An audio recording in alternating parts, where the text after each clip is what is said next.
Hi, I'm Truan. I live in Southern California and I'm now 62 years old.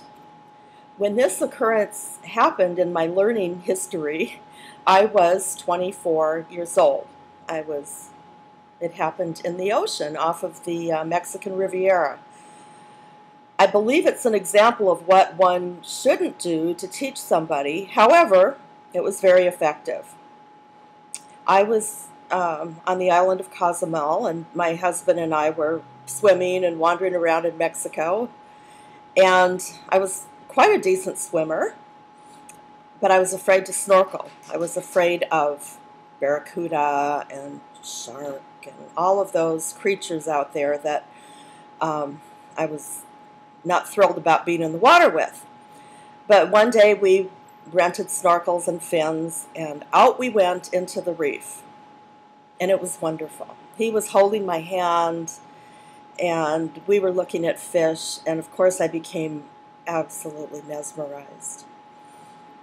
And as 20 minutes led to 30 minutes to 40 minutes, I was mesmerized. What can I say?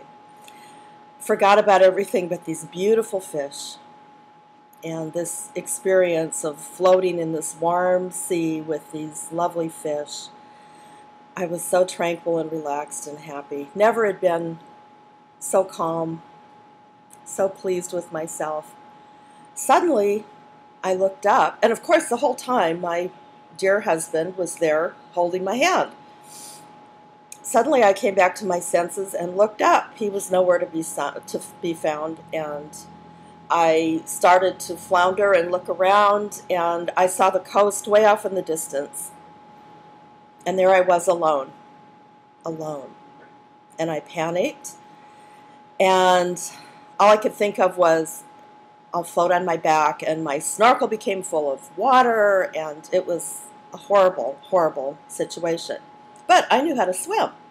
So eventually I calmed myself down, swam into the shore, was furious with him as he sat on the shoreline laughing. He was ready to jump in and save me, of course. Whether he could have or not, I was that far out, is debatable. But that was an experience of learning called sink or swim. I swam. And consequently, my whole life, I have loved to snorkel. I think it's one of the most amazing things that we can do. Be with nature, be with these beautiful creatures, floating in a tepid sea with the sun beating down on us, floating around and loving nature. Obviously, that procedure worked for me. For many people, it may have been the end, and they may have never gotten into the water again. But my fear was unfounded. My ability was good. He knew that I could do what I needed to do, and if not, he was there to back me up. Sometimes maybe in the learning experience, a teacher has to push you over that edge. I think about many things in life that I've learned, particularly as I went into the workplace after being educated and trained. There's just a point where you have to sink or swim. It's never like the textbooks. Life, business, whatever you're involved in, never follows the outline. Sometimes you just have to sink or swim. It works.